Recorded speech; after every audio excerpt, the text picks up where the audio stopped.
Yeah. We back out at it. We out fishing, baby. Fishing for them largemouth bass. We out here in South Shore, Massachusetts at the Ames Knoll State Park. We are heading to the back section of the pond. The back, if you're looking at the map, it's the back left. Well, actually, it's like the side back left. The power lines run through there. Radioactive fish, you know what I mean?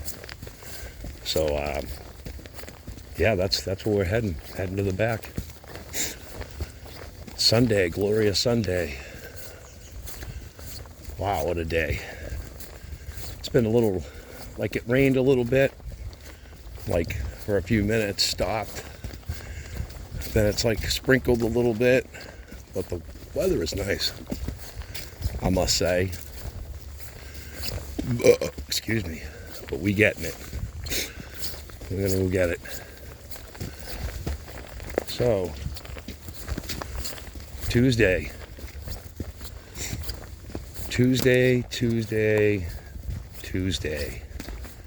April 16th, start of the Karen Read trial.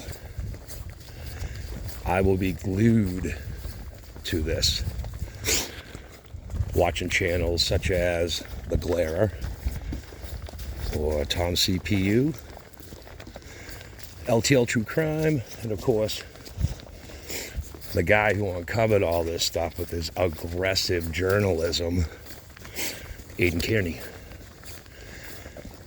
aka Turtle Boy, aka The Intimidator, aka Daddy, aka Uncle Daddy, aka Dr. Uncle Daddy, aka The Intimidator Dr. Daddy. We can go on with this. Yeah. So April 16th, Tuesday, and jury selection. So it's been proven that Colin Albert was in the house at 34 Fairview on the night John O'Keefe was killed.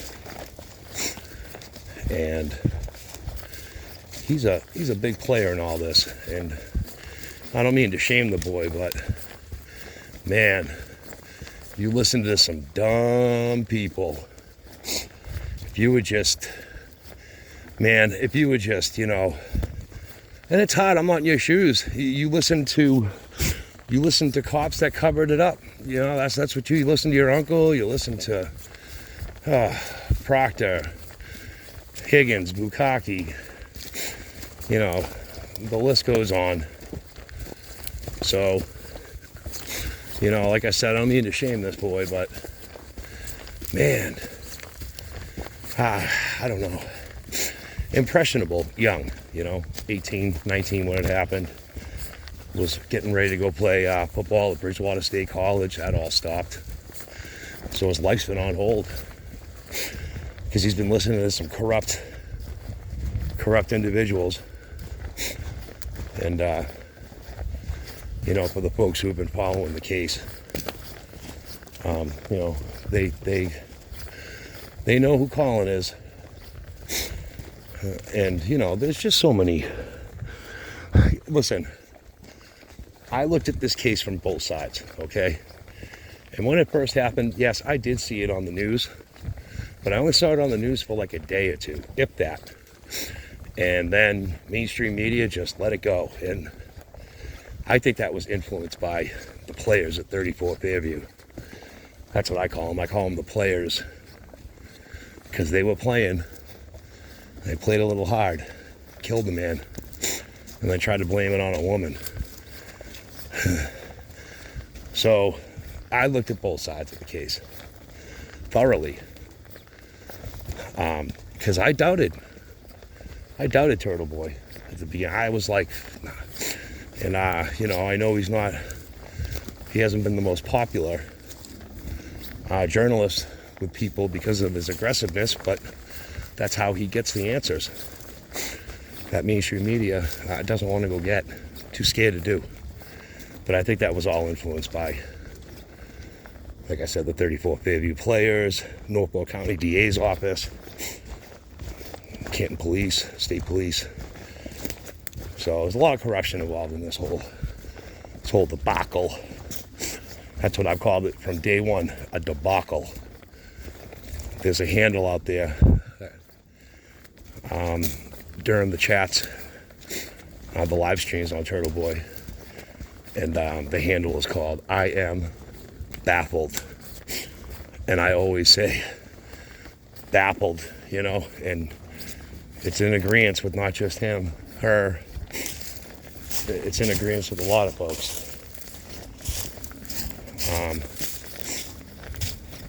I just think it's, you know, there's a lot of sad things that are going to come out of this trial. First of all, the kids, they got to testify, and prosecution is just going to go into, you know, all the bad stuff between Karen and John.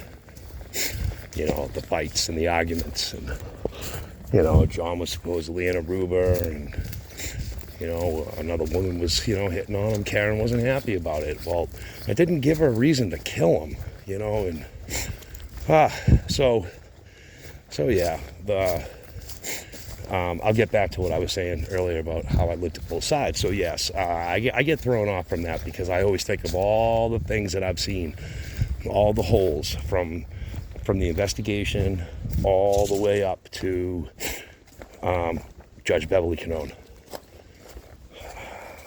Kind of questioning her role in all this too. I don't want to say she's corrupt because, you know, she's got a trial to run here, and this is going to be a doozy, as they say, a whopper, as we say in the Northeast. Yeah, so you know, looked at both sides. Prosecution brought forward some stuff that was very questionable, from that tail light to, you know, not investigating the crime scene properly. They didn't even put up, you know, crime scene tape. You know, they say it was a blizzard. No blizzard. It was like an inch of snow on the ground, maybe two. You know, there's Lucky Laughlin, the plow driver. The plow driver who did not see John's body out there at 227. And he made a pass by. Didn't see it again there. You know, so, and then they framed Karen. Oh, Jen McCabe. Oh, I don't even want to get into her. So, you know, again, back to looking at both sides. Prosecution, again, you know, Jimmy Lally, as Judge Beverly Canone calls him. Jimmy. Oh, Jimmy, Jim. So unprofessional, you know. And even him, this guy's aged dramatically through this whole, since his first appearance from the very beginning, Karen Reed's first appearance in court. This guy he looks awful. And it looks like he's getting himself all prepped up for trial Tuesday. He's got a fresh haircut. Beverly Canone looks like she's been to Wollaston, got her nails and hair done. You know, stirring her finger of tyranny in her beverage that she has sitting in front of her. You know, just disgusted with the whole thing. But that's why I come out here to fish. Get away from all that nonsense. To not think about that shit. Because it stews. Because this is happening. I live about 20 minutes from Canton. Depending on traffic. But about 20 minutes. And this is happening so close to where I live that it could happen. It can happen anywhere. And it is happening. Corruption. Tyranny. Tyrannical behaviors. Awful behaviors on the job. Law enforcement and public servants. Horrible. It's just, you know, I stand by it, auditing. I've taken a strong liking to auditing. it's basically aggressive documentary journalism. You know, a lot of these auditors get leads and tips from people about certain situations going on with their, you know, local and state officials, federal. And they go and investigate like a journalist would do. It's called free press. We all have it. You can do it. I can do it. Anyone can do it. You know, there's no such thing as a press pass. That's something. Press pass. Don't get me started. Don't get me started. Yeah. Well, look at. So you see way over there? Way over there. That's where I usually fish. But look at how calm it is down here. Yeah. We're going to conquer this backside. Free Karen Read. Just watch the trial, will you? Check it out. Tuesday, April 16th. Short Court TV will be following it, but like I said, there are channels out there that are specifically following this. That you know, you got really good folks in these live streams, and like I said, you got Tom CPU. He's a local guy. Actually lives in the next town over from me. Go support his channel. Big time. Tom's outside. He's eyes on outside the courthouse. He's the guy you want to. A lot of stuff happens out there, folks. You wouldn't imagine. Tom's been assaulted. Tom's given up a lot of his time towards this case, and he's very passionate.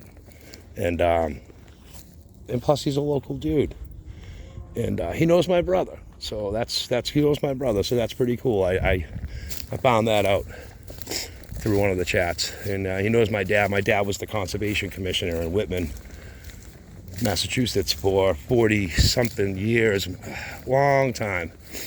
He passed last year, and Tom knows my dad from town and stuff. My dad coached Little League and soccer, and you know, he was a big influence in the area. Worked for the Department of Agriculture for 44 years, I think. Something like that. Oh, what is that? Oh. But anyways, miss you, George.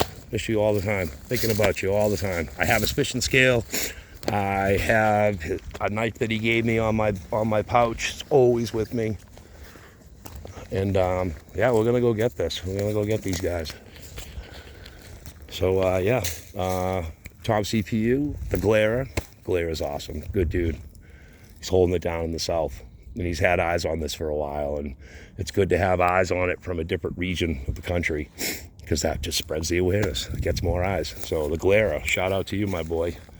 And who else we got out there? Oh, Brian, LTL True Crime. Just got a new studio. I'm so proud of this guy. He's worked hard. And good group of folks in the chats and the live streams. He's got great content. He's covering other stories too, especially in Brockton, the next town over from me. There's been chaos going on there at the high school.